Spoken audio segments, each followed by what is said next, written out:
Okay, Genesis chapter 29. I've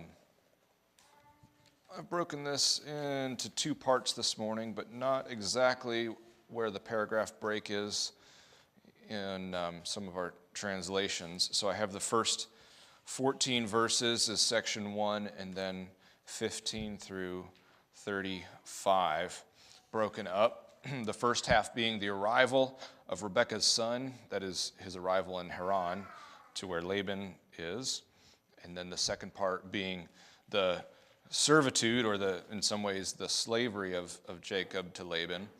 Slavery is maybe a little strong, but I think service might be a little weak, so the old word servitude kind of captures that. So Genesis 29, I'm sorry, my handout already has a typo, lesson 39. Let's read together. Let's read the entirety so that we have the full picture in mind, and then we'll walk through it together. Would anyone like to begin reading the first 14 verses? Go ahead, Mark. Yep. You said 14 verses? Mm-hmm. 29? 29. Genesis 29. Then Jacob went on his journey and came to the land of the people of the east. As he looked, he saw a well in the field, and behold, 3 flocks of sheep lying beside it, for out of that well the flocks were watered. The stone on the well's mouth was large, and when all the flocks were gathered there, the shepherds would roll the stone from the mouth of the well and water the sheep, and then put the stone back in its place at the mouth of the well. Jacob said to them, "My brothers, where did you come from?" They said, "We are from Haran." He said to them, "Do you know Laban, the son of Nahor?" They said, "We know him." He said to them, "Is it well with them?" They said, "It is well, and see, Rachel his daughter is coming with the sheep." He said, "Behold, it is still high day. It is not time for the livestock to be gathered together. Water the sheep and go pasture them." But they said, "We cannot until all the flocks are gathered together and the stone is rolled from the mouth of the well. Then we water the sheep." While he was still speaking with them, Rachel came with her father's sheep, for she was a shepherdess. Now as soon as Jacob saw Rachel, the daughter of Laban, his mother's brother, and the sheep of Laban, his mother's brother, Jacob came near and rolled the stone from the well's mouth and watered the flock of Laban, his mother's brother. Then Jacob kissed Rachel and wept aloud. And Jacob told Rachel that he was his father's kinsman, and that he was Rebekah's son. And she ran and told her father. As soon as Laban heard the news about Jacob, his sister's son, he ran to meet him, and embraced him, and kissed him, and brought him to his house. Jacob told Laban all these things, and Laban said to him, "Surely you are my bone and my flesh." And he stayed with him a month. Thank you. So the first section ends with Jacob, of course, meeting Laban and coming, and he lives for a month. The second half then has more to do with the bargain that Jacob strikes with Laban. So let's read the second half now, starting in verse 15 through the end of the chapter. Anyone? Garrett, go ahead. Then Laban said to Jacob, "Because you are my relative, should you therefore serve me for nothing? Tell me, what shall your wages be?" Now Laban had 2 daughters. The name of the older was Leah, and the name of the younger was Rachel. And Leah's eyes were weak, but Rachel was beautiful of form and face. Now Jacob loved Rachel, so he said, "I will serve you 7 years for your younger daughter Rachel." Laban said, "It is better that I give her to you than to give her to another man. Stay with me." So Jacob served 7 years for Rachel, and they seemed to him but a few days, because the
Thank you. So starting in verse 31, the narrative shifts to focus on the sons that are born to Jacob through these women, and that there's an escalation of the competition that is there starting in chapter 30. So our focus this morning is going to be verses 1 through 30 of chapter 29 in Genesis. But it's good to have some of that, some of what is coming in view as we look at this narrative. So recall again the context that we've been in. Jacob, having stole the birthright or the blessing from Isaac, deceived Isaac, but stole it from Esau. Jacob then is encouraged and in some ways driven away from the land of promise and from his father and mother's house because of the wrath of Esau, but also for what reason? What is Jacob's mission as he goes to Laban? To find a wife, right. And we've seen this before, haven't we? That someone is sent back to the household of Abraham, or not really to the house of Abraham, but to the forebears of Abraham, to Haran, and to find a wife from the people of Abraham that were there.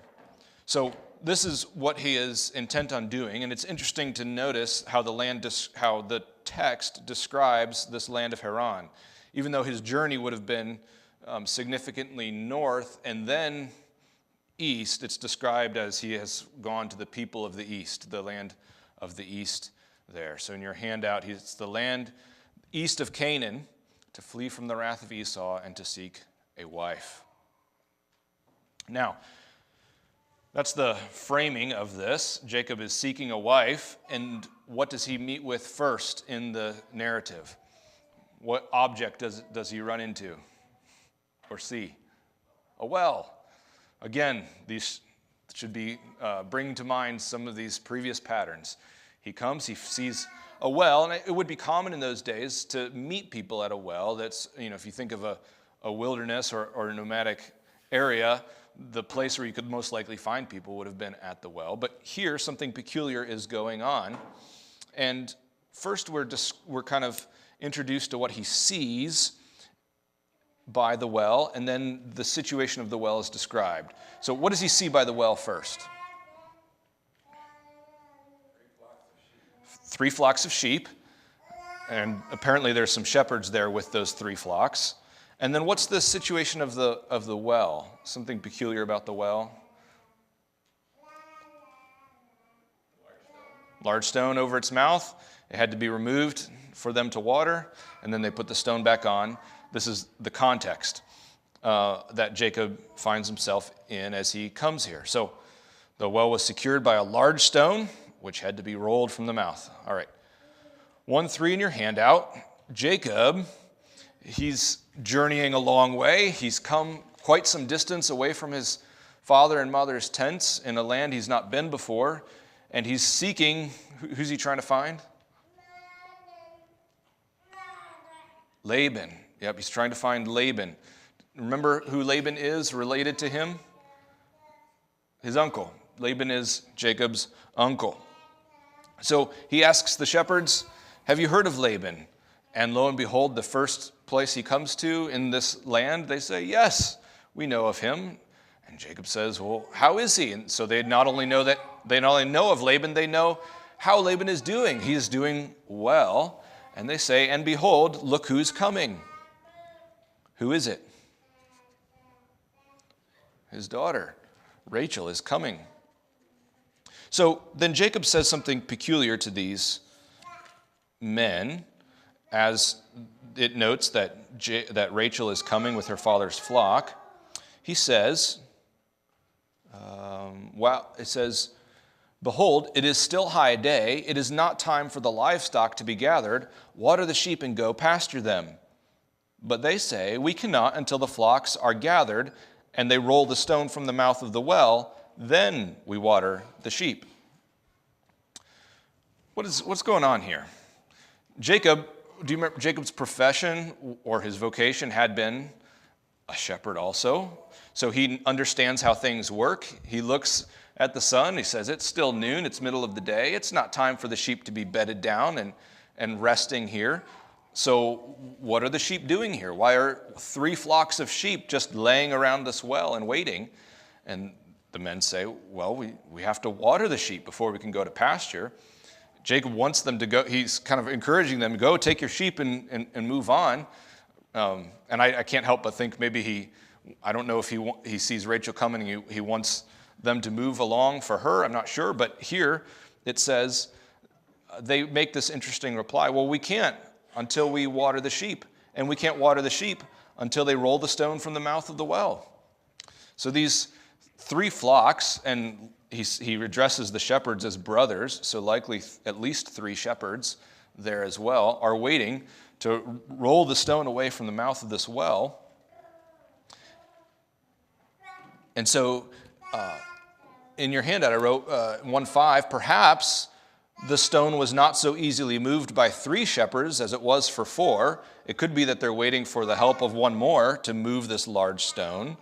But at a bare minimum, we can say that they were waiting for Rachel before rolling the stone away. So it could be just that Rachel needed help. But either way, there was some agreement that the shepherds were going to meet at this well, and they were waiting before they rolled the stone away, before Rachel came. And it seems like these 3 other shepherds are at least not willing or perhaps can't roll the stone away. What does Jacob do? When Jacob saw the daughter of Laban, his mother's brother, and the sheep of Laban, his mother's brother, Jacob went up, and what does he do?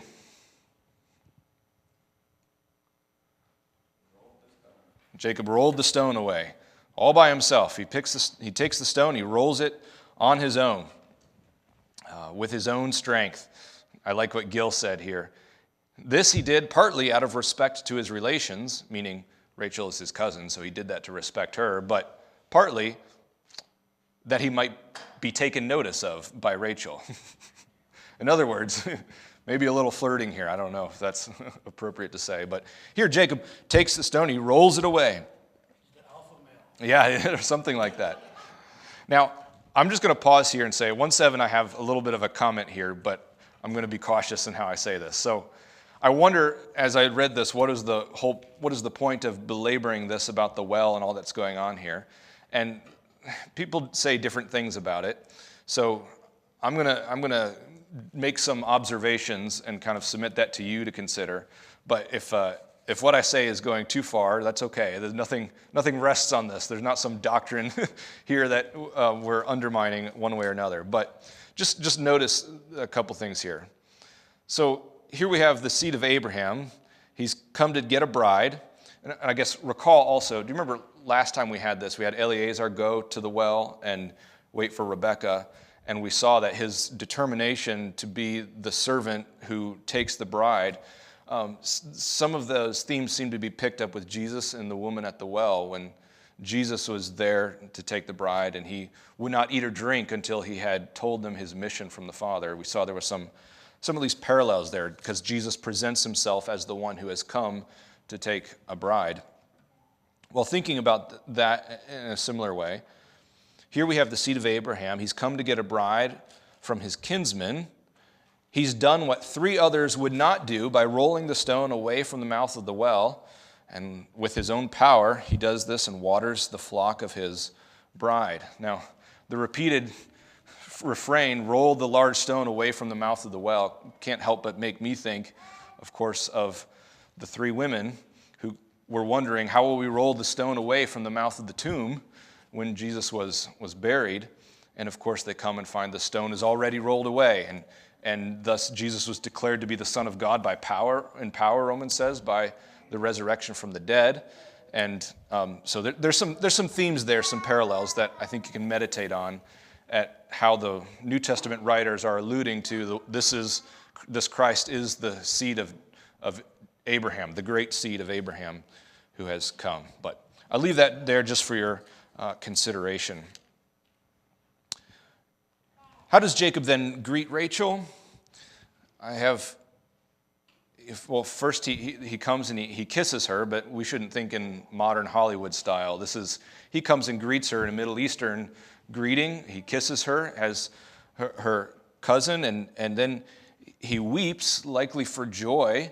He's come on a long journey. He's been looking for some comfort and some rest, and he's wondering, will I find who I've been looking for? In God's providence, the first well he comes to in Haran, God has providentially led him not only to a place where they know of Laban, but his very daughter there at the well. And certainly, you must think in Jacob's mind, he's heard the stories of Rebekah. Rebekah, in fact, is the one that told him to go there and find a wife, and now he's come to a well and one has come. So there's some of those themes. But I want to take a second in the next two parts of your handout to just think about the two narratives that we have. First of Eleazar and Rebekah, and then now we have Jacob and Rachel. For some reason, the names get all confused in my head, so I have to take it slowly. But first, let's just list some similarities that you see between these two accounts. You can name them. I have a few that I put out, but there's certainly some similarities. What do you see? What is common between the two stories?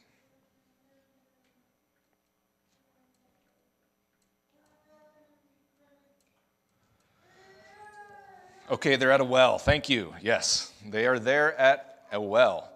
And not only that, this is, of course, a son of Abraham again, so very similar. The families are the same. Looking for a bride at the well. How is the bride described? It's not here. We read it in the next section, but as what? Beautiful. The bride is desirable for her beauty, and also she is one working, right? Just as Rebekah was working, Rachel is here working. And then one more thing I just wanted to note, behind the scenes in both of these is the exact same man who is in charge of the bride. Who is that? What's that? Laban. Yes. No, that's all right. So Laban is the very man who was there previously. That's going to come up in a little bit. But remember, Laban is the brother of Rebekah, and he is the one that is clearly stated in that narrative, along with the father of Rebekah, that they say, how can we deny that God's hand is in this? They confess that God's hand was in giving the bride of Rebekah. So anyway, same man behind the scenes and very similar account. Name some things that are contrasting, though, some differences. I can help. Well, he had to work for her. Yeah, that's probably the biggest one. Rebekah had come and watered the camels of Eleazar. Here, Jacob goes and waters the sheep of Rachel. So there's something of a reversal there, or a contrast. There's some other interesting ones. So before Eleazar comes to the well, and the very first person to come was Rebekah, here Jacob comes to the well, and the last person to come to the well, after all the other shepherds were there, was Rachel. And the other thing I noticed here as well that is interesting, we'll see in just a second, for Eleazar, remember, he was in a hurry to get Rebekah and bring her back to Isaac. He did not want to stay, but he was compelled to stay. Jacob, of course, is fleeing Esau. So he's come and he's actually interested in staying. He's interested in being here for quite some time. And so in all these ways, we have something of a difference. And I think all of those are supposed to help us also see something of a difference in the way that Jacob approaches this. We're going to see, remember, the whole story with the faithful servant of Abraham and how he finds this bride was replete with his prayers and his faith and his waiting on the Lord and God's providence being revealed. And the whole thing was recounted again and again of how God had worked this. And here we have Jacob coming, and it's sort of by his own strength that he is going to attract Rachel, and he's going to serve to get her, and he's going to take her for his and demand her as his wages.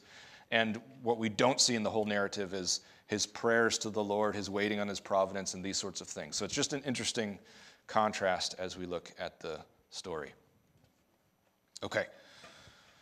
So having those compare the similarities and differences in mind, of course, how does Rachel respond to learning that her cousin has returned?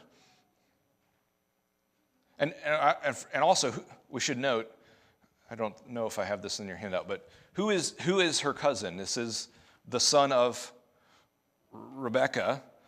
And remember, Rebekah's the one, what had Rebekah done?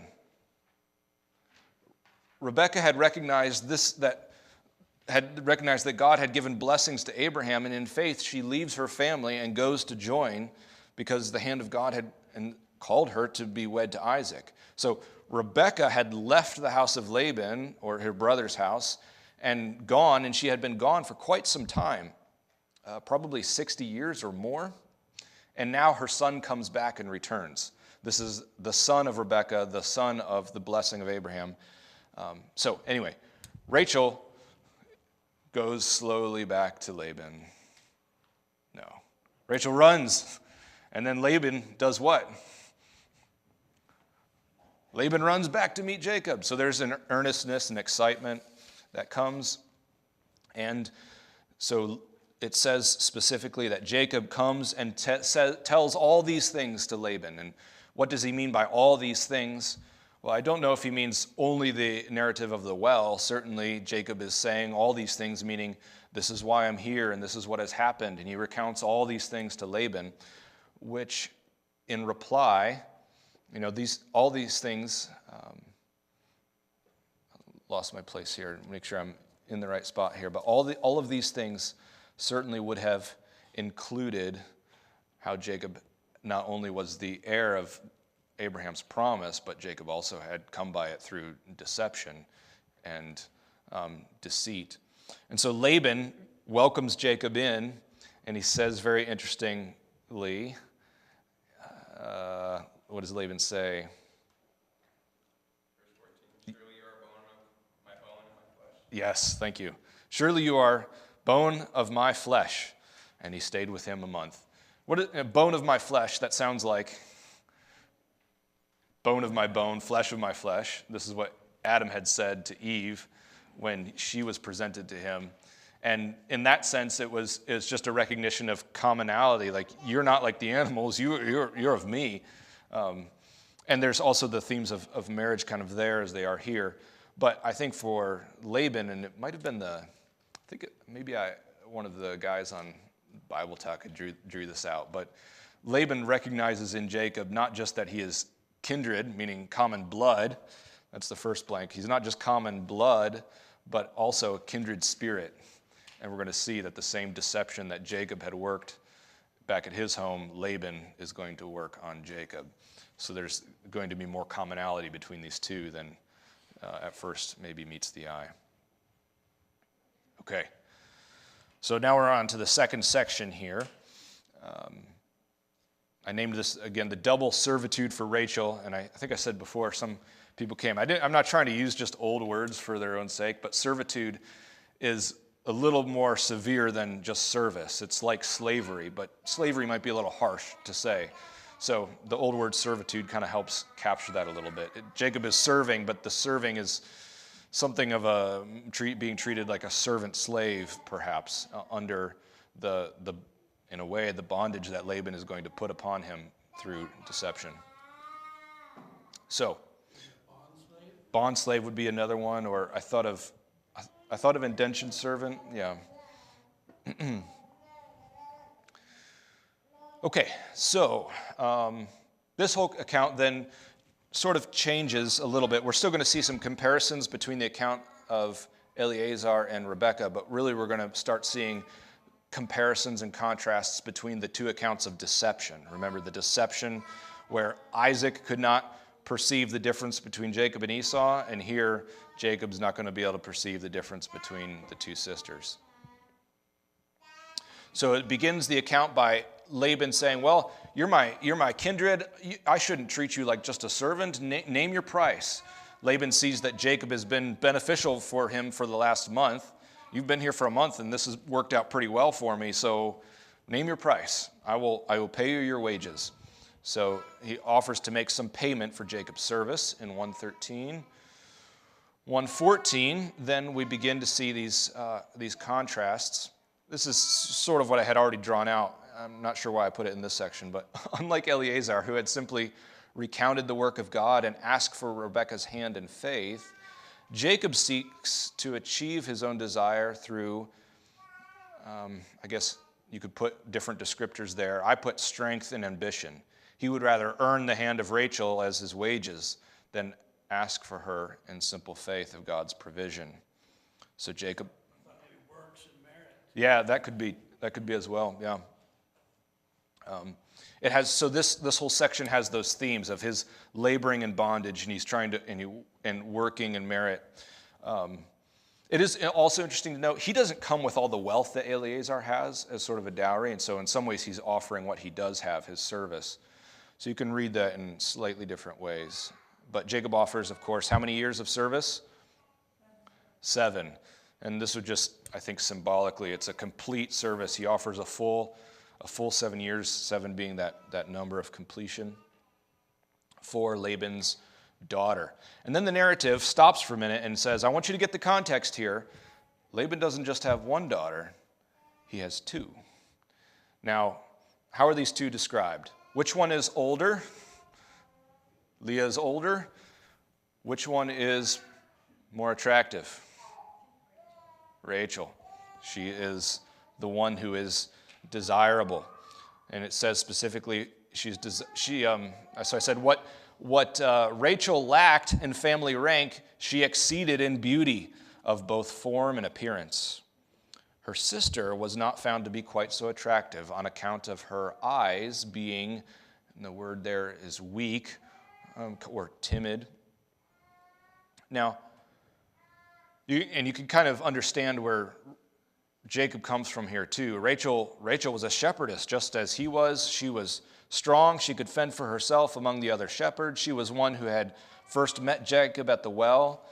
I think it's safe to say Jacob was what? Smitten. I thought maybe one of the ladies would take that word. Yeah, Jacob was smitten, for sure. And that word, Jacob loved Rachel. Oh, I'm going to forget it now. I had it in my mind. Anyway, it's a love between people, and a love that is, no, I can't remember. It started with an A, or, not agape, it's because that's Greek, but it was, yeah, sorry.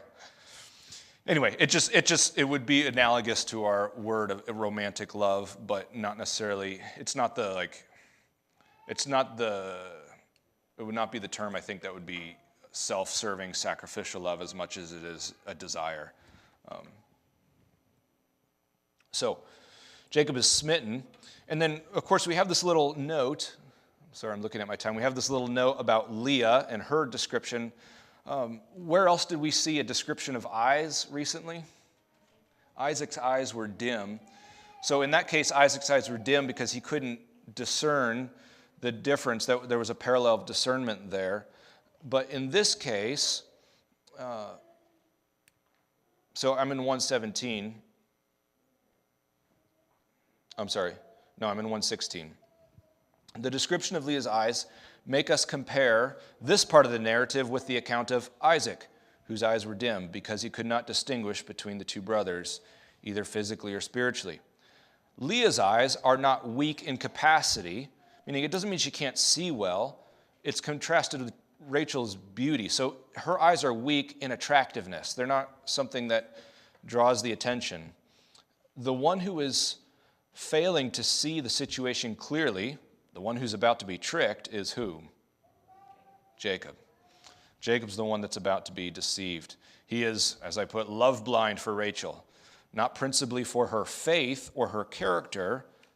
I don't know why I put burr, but for her charm and appeal.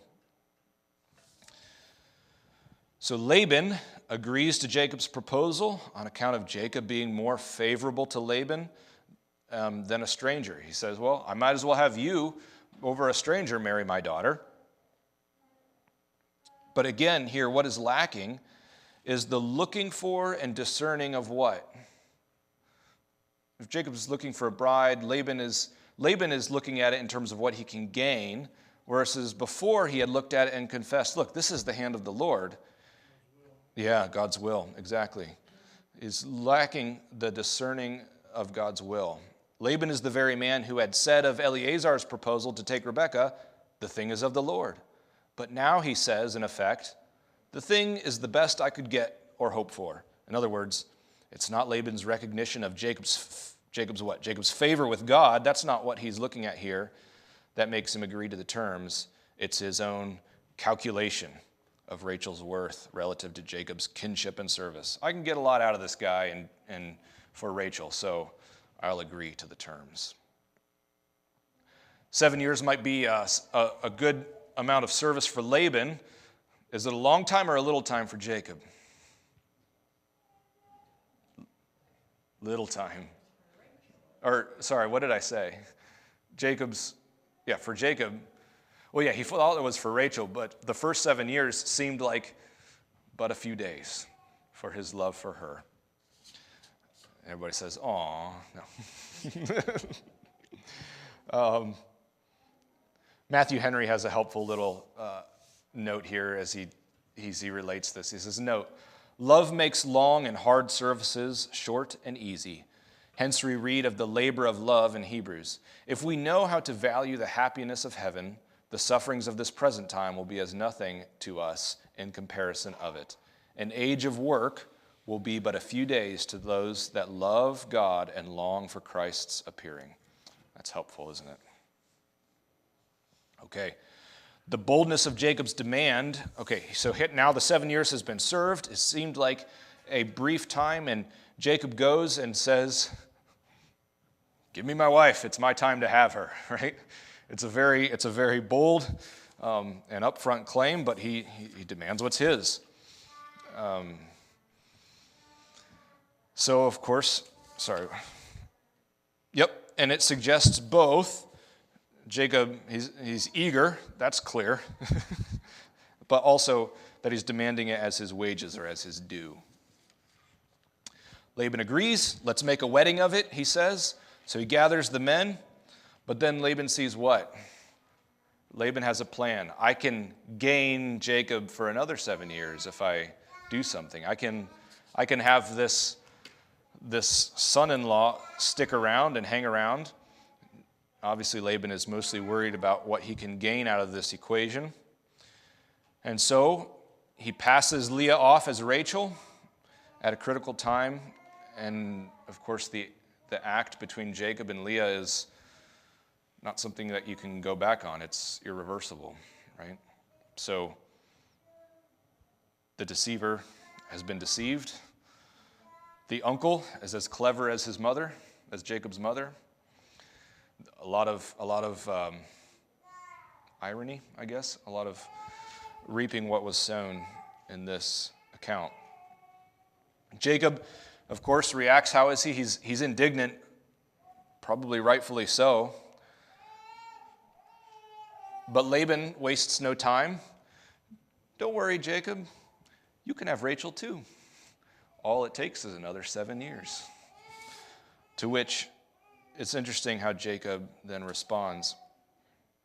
So I asked myself, okay, in this situation, in some ways you start feeling bad for Jacob who got swindled for his love or these kinds of things. But again, remember when Isaac, I know we're about up in time, when Isaac had been deceived by Jacob, Isaac comes to recognize the providence of God in it, and in the end, Isaac does give his blessing willfully of his own volition to Jacob. And he follows in the will of God. Here, Jacob wakes up, and now he's wed to one who he did not want, but instead of looking at the providence of God and submitting to that, he says, nope, I'm going to add another wife, because I don't care about anything else but getting Rachel, the one I love. And so now, in the stroke of I put a few hours, because I think the way this narrative goes is he essentially takes both wives and serves the second 7 years after Laban has given it to her. But in the manner of essentially a day, Jacob goes from single to now the husband of 2 wives, and they are sisters. And there's tension. And so from the very beginning, Jacob's house is what? Divided. Jacob's house is divided. He could have learned to accept the providence of God. And so his first wife, the older sister, is what? Loved or not? Leah is loved or not loved? Not loved. And so his first love is now his second wife, and that causes much strife. The battle to have Jacob for a husband has only begun, and that will be sort of the question going into the next one. Who really has Jacob as the husband? And there'll be accusations and competitions, and the sin deepens. So we could have read it, but later on, the prophet of Hosea would recount these days of Jacob to remind the children of Israel about the poor and lowly condition of their roots. Jacob had to tend sheep for a wife and be subject 14 years of servitude at the hand of his deceitful uncle. But in that case, Jacob was not innocent. It was God's providence that he was merely reaping what he had sown. And then here's sort of, as I think about this in terms of Christ to come, there was coming a day when the great seed of Abraham would come to a state even more lowly, though he was innocent and upright. He would labor under the law for his bride, and he would yield not merely 14 years of service, but his very life to redeem his people. He would do it for the joy that was set before him. He loves the church, and he gave himself up for her. We are not, again, the lovable ones. God is not smitten with us, but he has loved us with a greater love than Jacob loved Rebekah. So, let's pray since I'm over time. Lord, thank you for Genesis 29 and the way you work in the patriarch's life, your providence in dealing with them according to the promise that Christ would come. And so we see little, even if dim and distorted, we see little glimmers of who the true seed of Abraham will be one day, even as we see the deception of sin, the way in which the consequences of sin linger for essentially forever had it not been for Christ to deal with sin. The consequences of Jacob and Laban here will ripple for years to come, Lord. But you are so kind to us. You did not come and love us because we were lovable, but you loved us because you chose us before we were even born to redeem us in Christ. We thank you for that. In your name, amen.